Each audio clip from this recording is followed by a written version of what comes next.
सारंग जोयो असां सां गॾु अचो त साईं खां अॼोकी हिन एहतजाज जे बारे में थोरो मालूमात कयूं। साईं सारंग, थोरो अॼोको हिन एहतजाज जे बारे में तव्हां पंहिंजा इहे कमेंट्स वग़ैरह।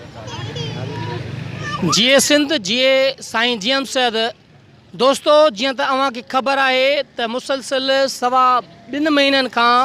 हिते कराची प्रेस क्लब जे आॾो सिंध बलोचिस्तान ऐं ख़ैबर पख्तूनख्वा मां खंबे गुम कयल सियासी कारकुननि जी आज़ादी जे लाइ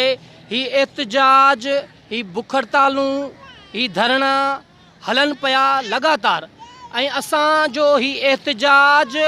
जेको आहे उहो सिंध बलोचिस्तान ऐं ख़ैबर पख्तूनख्वा मां जेके सियासी कारकुन खंबे गुम कया विया आहिनि उन गैर इंसानी ऐं इंसानी हक़नि जी संगीन लताड़ ख़िलाफ़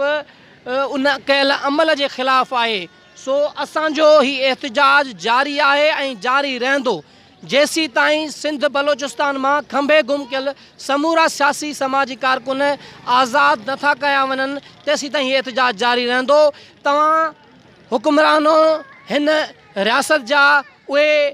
कर्ता धर्ता जेके हिन गैर इंसानी अमल में मुलविस आहिनि, असां उन्हनि खे ॿुधाइण था चाहियूं त सिंध जी तारीख़ शाहिद आहे त जॾहिं बि सिंधी माण्हुनि जे मथां हमले आवर क़ाबिज़ थियो आहे, जॾहिं बि सिंध जे मथां सिंधी माण्हुनि जे मथां कब्ज़ो करण जी कोशिशि कई वई आहे, जॾहिं बि सिंधी माण्हुनि जे वसीलनि जी फुरलट कई वई आहे, जॾहिं बि सिंध धरतीअ जी ते कब्ज़े करण जी कोशिशि कई वई आहे, जॾहिं बि सिंधी माण्हुनि खे दॿाइण जी कोशिशि कई वई आहे त सिंधी माण्हू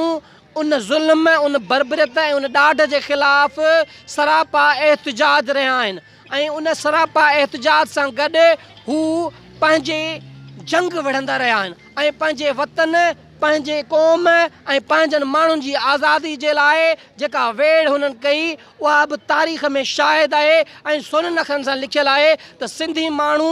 भले पंहिंजी तारीख़ में पुरअमन रहिया हुजनि, मोहन जो दड़ो शाहिद आहे त सिंध जी तारीख़ में मोहन जे दड़े मां असांखे को बि हथियार न मिलियो, पर सिंधी माण्हू जी तारीख़ इहा ज़रूरु ॿुधाए थी त जॾहिं बि छो जो सिंधी माण्हू पुरअमन रहिया आहिनि, पुरअमन क़ौम आहिनि, उन्हनि कॾहिं बि कंहिं बि क़ौम ते कंहिं बि माण्हू सां को बि ज़ुल्म न कयो आहे, कंहिं बि क़ौम ते का हला न कई आहे, को बि हमिलो न कयो आहे। पर तारीख़ ज़रूरु शाहिद आहे त जॾहिं महाभारत में अर्जुन जेको भॻवानु सम्झो वञे थो उहो हमिलो करे थो त उन सां सिंध जो बादशाह जेदरथ मुहाॾो अटकाए थो, सिंध जी राणी देशला मुहाॾो अटकाए थी, या उन खां अॻु जेको आहे मिस्र जो हमिलो थिए थो त उन में सिंध जो जेको बादशाह आहे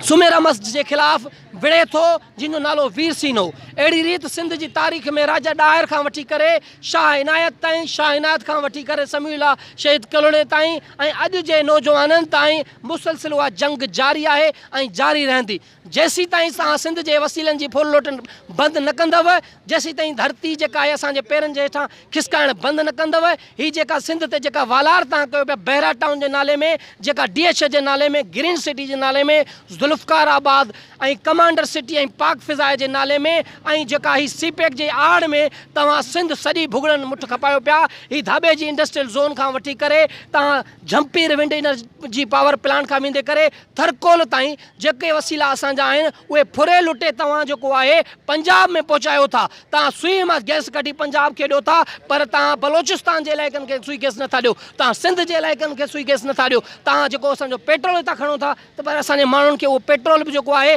वॾी क़ीमतुनि में तव्हां ॾियो था। त इहो जेको जबर ऐं ज़ुल्म आहे उन ज़ुल्म ऐं जबर जे ख़िलाफ़ जेकॾहिं सिंधी माण्हू आवाज़ु उथारे थो त उनखे खंबे गुम था कयो। उन करे असांखे हिन रियासत ऐं उनजे इदारनि मां का बि उमेद न आहे, न ई असां उन्हनि खां घुर कयूं था। असां UNO, यूनाइटेड नेशन ऐं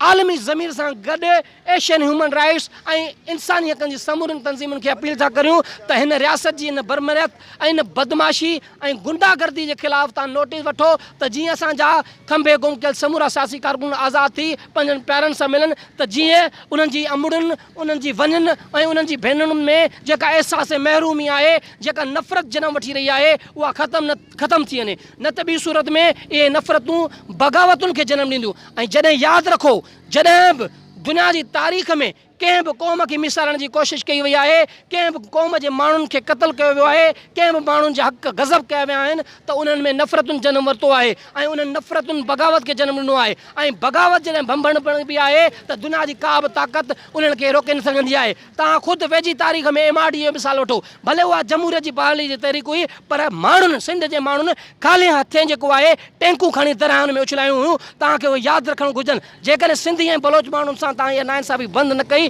त सिंध जा माण्हू हथे ख़ाली तव्हांखे ॾंदे आङुरियूं ॾेखारे सघंदा त सिंधी माण्हू कीअं पंहिंजे वतन जो दिफ़ा करे ॼाणे थो, कीअं पंहिंजी धरती जो दिफ़ा करे थो, कीअं पंहिंजे वसीलनि जी मालिकी करे थो। हीअ ड्रामा हाणे बंदि थियणु घुरिजनि त कराची वफ़ाक़ जो हिसो थींदी, कराची सिंध खां अलॻि थींदी। तव्हांजे पीउ में बि ताक़त न आहे कराची वफ़ाक़ जे हवाले करे सघो, तव्हांजे पीउ में बि ताक़त न आहे त सिंध जी दिलि ऐं सिंध जो दिमाग़ ऐं उहा मुआशी रग, उहा मुआशी हब जेको आहे असांजो कराची, उहो सिंध जो अटूट हिसो ऐं वजूद जो हिसो आहे। जंहिं ॾींहुं तव्हां हक़ीक़तुनि इहो अमल खयो त यादि रखो त हिते रत जा दरिया वहंदा ऐं तव्हां कॾहिं बि पंहिंजे घरनि में महफ़ूज़ नथा थी सघो। उन करे इहे ख़्वाब जेके आहिनि खाम ख़्याली वारा उहे बंदि कयो ऐं सिंध मां खंबे गुम कयल समूरनि क़ौमी कारकुननि खे आज़ादु कयो, न त पोइ उनजो हशर तमामु ख़राबु रहंदो। जीए सिंध, जीए साईं जी।